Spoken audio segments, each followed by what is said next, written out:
Steinhardt and Squale, which is the better manufacturer?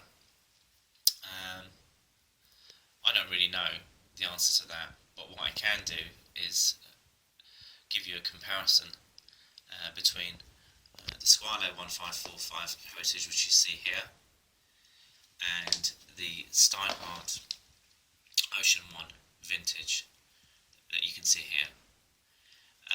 Both these watches have been in my collection for 12 months, coming on to exactly 12 months. Both were purchased brand new. This Squale was purchased from their US distributor, Long Island Watches, and I bought this watch direct from Steinhardt. Now, the retail price for these watches at the time was around £350 per watch. The Squale was slightly more expensive and had a slightly more expensive retail price, and then I had to factor in as well an £80, which is almost $100 import fee.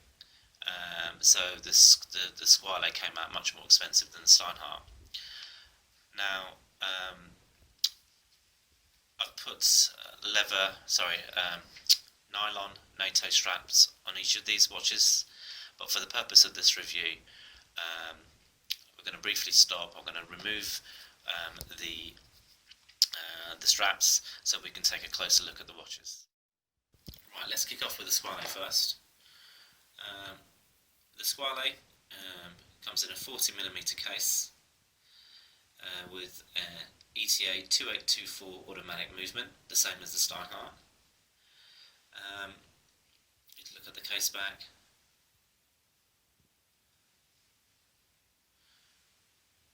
Right, what's my overall impression of the design and the case, and how has it fared in the last 12 months? I do like this watch, but there are some flaws with this, and I'll go through this with you now.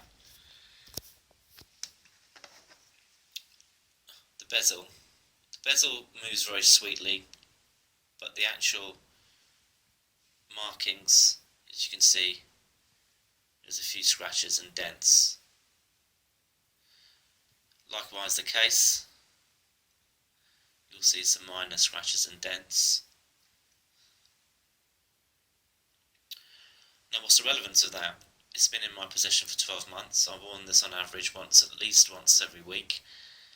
Well, when I do a comparison with the Steinhardt, which has had pretty much the same amount of wear than the Squale, if you look on the bezel, which by the way is another sweet moving bezel as well, you can see absolutely no scratches on the bezel whatsoever. Likewise the case.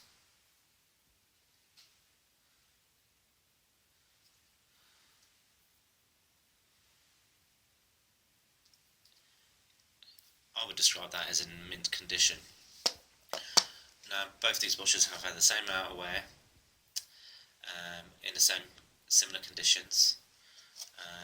I don't bang my watches around.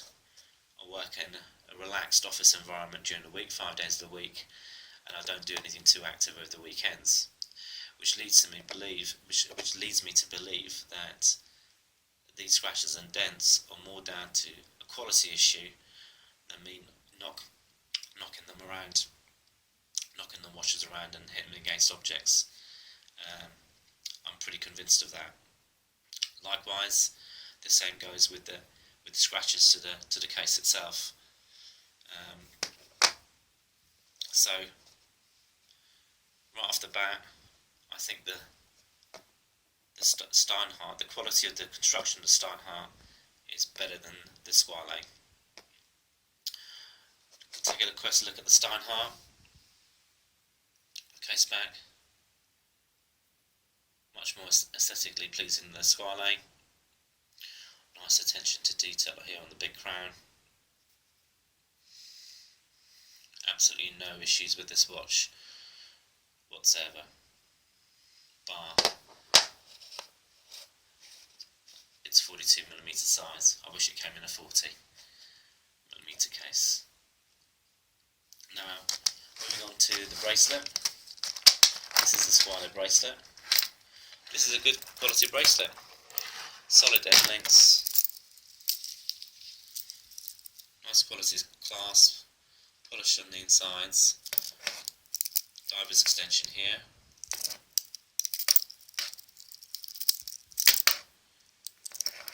Yeah, it's very good quality. No issues with the bracelet whatsoever. The Steinhardt, I purchased this with a leather strap, which I've never worn. On second thoughts, I wish I'd gone for the steel bracelet. So if you're looking to buy this watch, I'd recommend you go for the oyster bracelet that it comes with. Okay. So both of these watches come in the ETA 2824 movement, so they're going to be identical in terms of performance. If you look at the dial on the Squale, the nice date and cyclops, very legible. No issues with that, especially with the money you're paying. The dial, the quality of the dial markings are quite two-dimensional, and the actual dial itself, it's obviously black. It's I believe it's matte black, but often when I'm looking at this watch, when I'm wearing it, it appears quite cloudy, and I don't think that's I think Squale could have done a better job with the matting here, because sometimes, like I said, you look at it and you're under the impression that the actual display is clouded, and that's not the case. I think it's more to do with the design itself. No such issues with the Steinhardt dial. Very legible. The markings on the dials, the hours and the minutes, are a bit more three-dimensional. Wonderful crystal dome here, domed crystal. And again, I think insofar as the watch faces are concerned, again, the quality of the Steinhardt is there to see. Okay, so after 12 months, my view is that the Steinhardt has proved to be a much better purchase, much better watch overall. Okay, which surprises me, because when I first bought these watches, my heart tended to go with the Squale more, and with the passage of time, my feelings have changed, and I much prefer the Steinhardt. So, does the Steinhardt represent good value for money? Absolutely it does.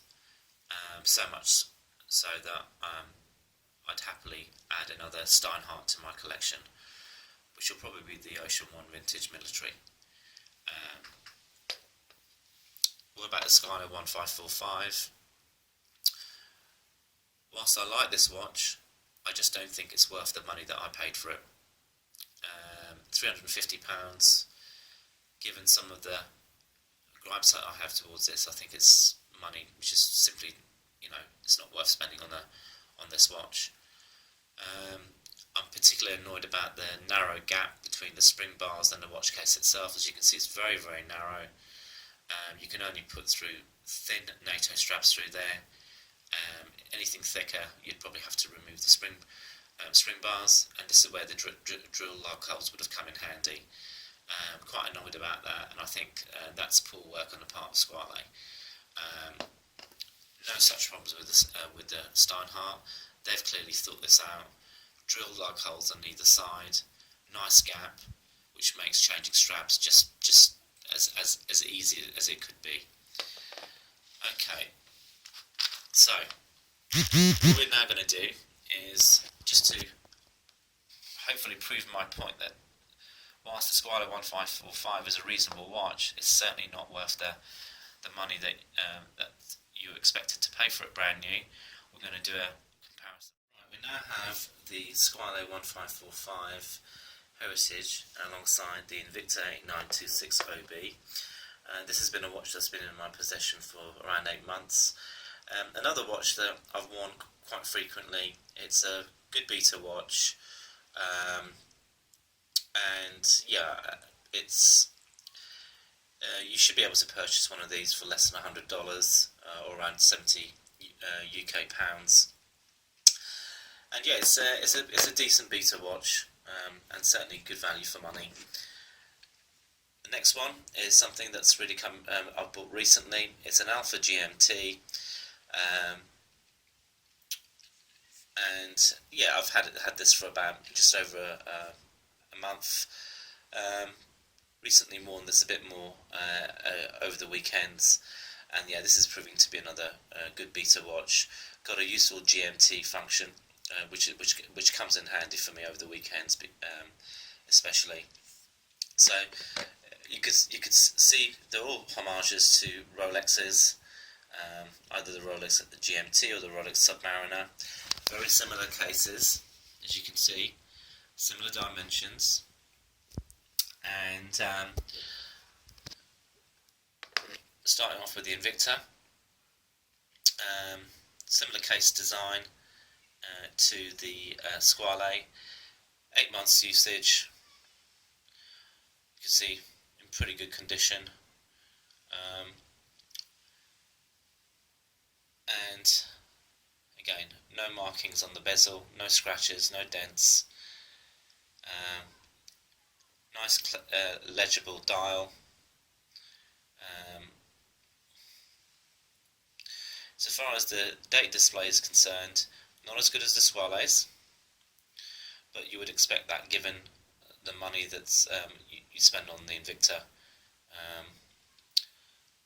Yeah, not as good date display, or Cyclops for that matter. Nice gap between the spring bar and the case, which makes changing around NATO straps very easy. Nice case back there.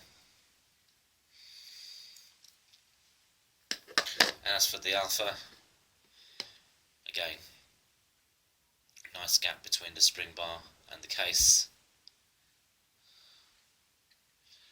Relatively plain case back. The Alpha, by the way, costs around 100 UK pounds, slightly more than the Invicta, which is fair enough given its GMT function.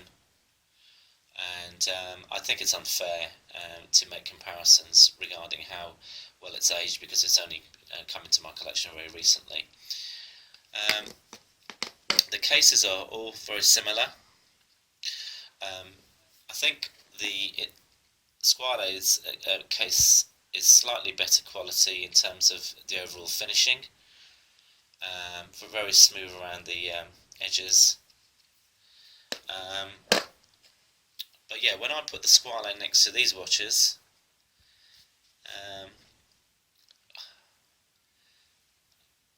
it is without a doubt a better watch than the other two.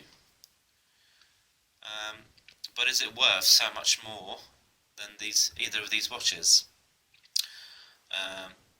This watch normally retails around $500 US, whereas this watch retails around $100 US, and this possibly a little bit more. So is the Squale 5 times better than the Invicta? Well, based on my experience, I've had this for 12 months, I've had this for 8 months, I don't think so. I'm absolutely convinced that the Squale is overpriced by perhaps a couple of $100 US at the least. It is a decent watch, but I don't think it represents good value for money. So if anyone's looking at buying a brand new Squale 1545, just bear that in mind. and that's an honest opinion because, like I said, I've got no vested interest here. I was very happy with the Squale when I first purchased this. I still like the watch very much, but again, over a period of time, I've realised that this is certainly not worth the money that I paid for it, and that's the reason why I'm reluctant to go and purchase another 1545 brand new, as I think they're overpriced for what they are. Anyway, I hope you found this video to be useful. If you enjoyed the video, please press a like, and please feel free to subscribe to the channel if you haven't done so already, and I'll catch up with you soon. Please let me have your comments. What do you think? Do you think the Squale is better than Steinhardt, or the other way around? Do you share my views? Any comments that you want to make, please feel free to do so. I'll catch up with you soon.